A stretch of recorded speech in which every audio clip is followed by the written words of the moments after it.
Crouse. The names James Wan and Lee Winnell may not mean much to you, unless you're a horror fan, in which case the pairing will send a chill down your spine. The director, writer team brought one of the most influential horror movies of the last decade to the screen, that's Saw, and are back together again for Insidious, a new exercise in eeriness starring Patrick Wilson and Rose Byrne.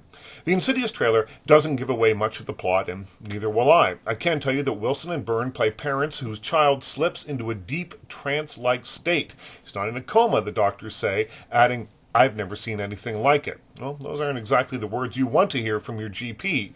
As months pass, strange things start happening in the house, and when ghostly figures appear, it becomes clear that something insidious is happening inside this young couple's home. Now, Insidious is one of those movies that requires a great deal of suspension of disbelief. For instance, when Byrne's character starts experiencing odd things like strange sounds, children appearing out of nowhere, faces and mirrors, they aren't chalked up to the sounds of their new house settling or some kind of hallucination. Nope. Instead of looking for a worldly explanation, this bunch's first assumption is that something supernatural is happening.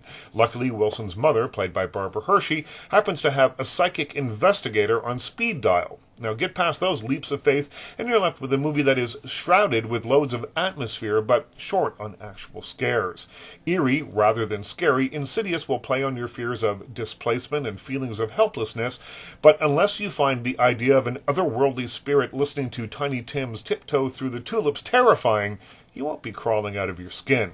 Wan puts away the torture porn of Saw, replacing it with lots of dry ice and creepy costumes, but keeps the fear level on par with that of walking through an amusement park's haunted house.